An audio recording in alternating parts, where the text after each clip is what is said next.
Hi guys, and welcome back to the kitchen. Today I am going to show you how I make my fermented tomato salsa using my cherry tomatoes straight from the garden.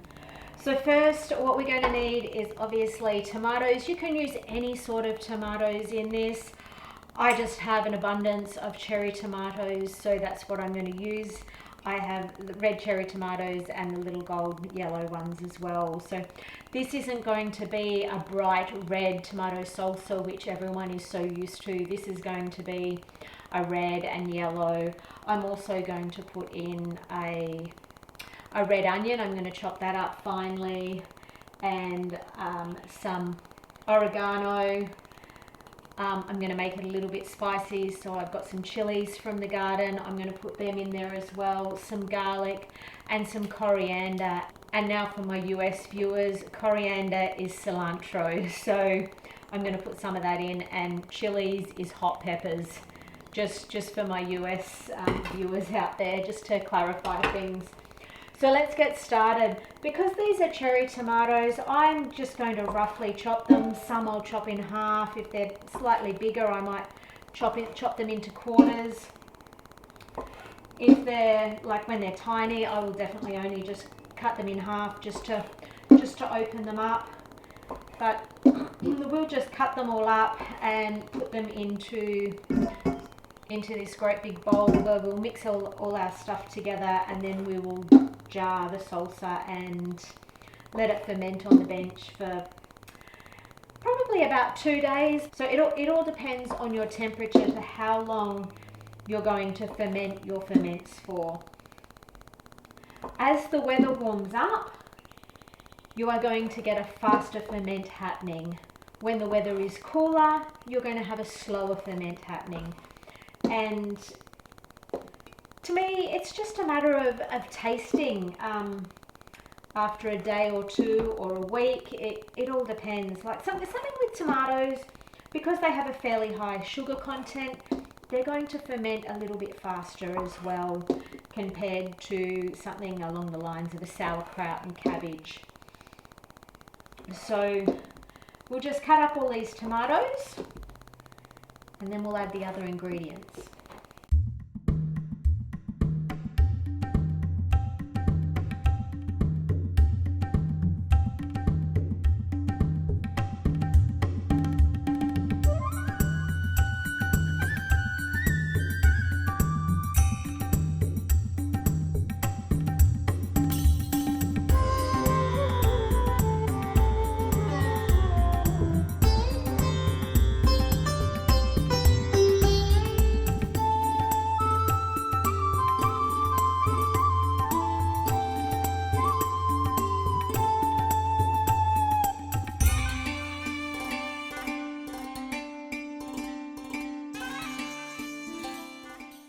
Alright, now that all the tomatoes are chopped up, I will start getting the other ingredients ready. Now when it comes to the tomatoes, if you don't want it extremely chunky, cut your tomatoes smaller, or put them through a quick blitz in the food processor or something like that if you want a smoother, not so chunky salsa in the end. Now I'm going to just cut up a red onion.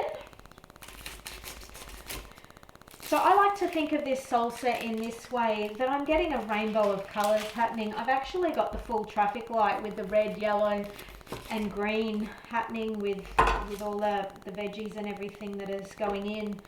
And an array of colours and varieties of food is actually really good for our guts and our gut bacteria to survive and live.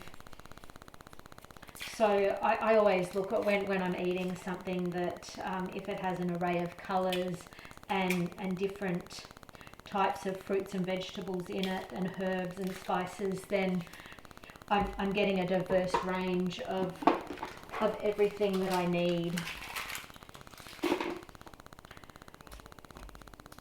Peel in the compost bin, and we'll get slicing. I'm just going to finely chop this onion, because I don't want big chunks of onion. I don't mind big chunks of tomato in my salsa. but I don't like big chunks of onion in my salsa. So I'm going to cut my onion fairly thin, fairly small. Oh, so that it disperses all the way through and I'm not getting big, really big chunky bits. Now that red onion is going to bring some really nice flavour to this dish. I will put in some oregano, which I have picked fresh from the garden. We'll just chop that up finely so that it blends all the way through. These little stalks I'll put in the compost.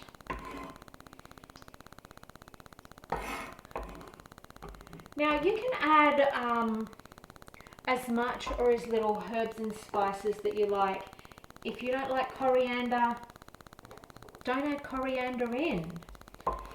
You could put parsley in if you wanted something else that's nice and green in there instead of coriander. If you don't like spicy, don't put the chili in. If you like it really spicy, put more chili in. There are no hard and fast rules on what to put into your ferment. Make it to your taste. This is just an idea of what for you to use. This is just an idea for you to use. It's what we like, so it's what I use. I'm going to just now put into my little lawnmower. I'm going to make this one fairly spicy, so I'm going to put 3 of the chilies in and 1 really big clove of garlic. Now these cloves of garlic are massive. As you can see, they are huge. So I'm thinking just 1 clove of garlic in this case will be quite sufficient for this, for the amount of tomatoes that we've got.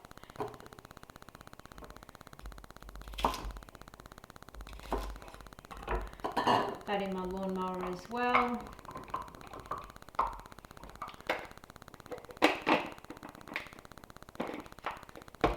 And we'll just give that a really good blend. This I want the chili and the garlic in this to be fairly fine so that it mixes through and we're not getting ginormous chunks as we're eating our salsa. Yes, that's perfect. You see the size of that? That's the perfect size. Oh, that chili just jumped out at me. Now, by doing a fermented salsa is a really good way of preserving your tomatoes from the garden. Cherry tomatoes here are quite prolific, so we get about that amount of cherry tomatoes that we don't consume out of the garden every week. So I like to make the tomato salsa because it's going to preserve it for months before we have to consume it. Now I'm just going to give this a quick little stir and get the garlic and chili and all coriander and onion all mixed through, and give the tomatoes a little squish while we're at it so that it starts releasing some of the juices. And then I'm just going to add some salt. So the salt, by adding the salt, we are preventing the bad bacteria to grow in this ferment and allowing all the good ones to grow and thrive. And we're going to get more vitamins and minerals out of the foods that we've put in here. So I've got a tablespoon here, but I think I'll just start off with around about half a tablespoon in this. I mean, tomatoes and salt are really nice, but you don't want it too salty, otherwise you're never going to eat your tomato salsa. Just give this a really good mix through.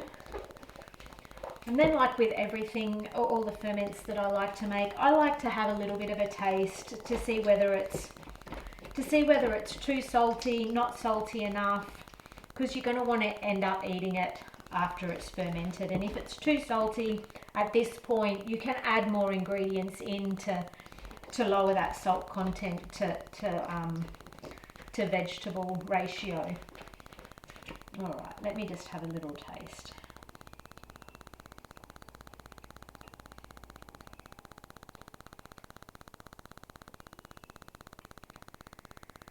I actually want to put a little bit more salt into that.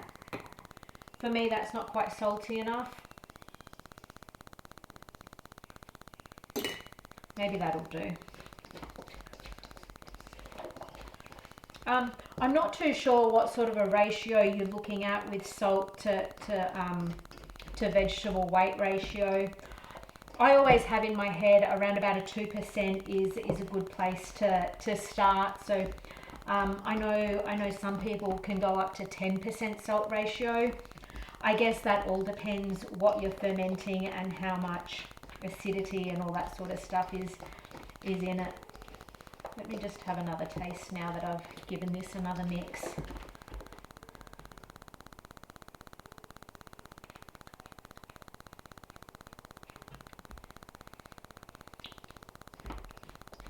Yes, I think that's much better. All right. I'm going to let that just sit for a moment while I go and get some jars, and then we will bottle this up and put it on the bench to ferment.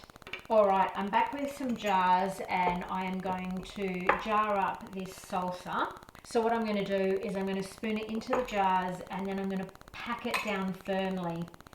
Now, I like to do my salsas in smaller jars because then I can just get a jar out for an evening or an afternoon or what, you know, for a meal, and we can use it. I don't know, it's just, I think it's just the word salsa, and whenever you go to the shops you always see a salsa in a small jar.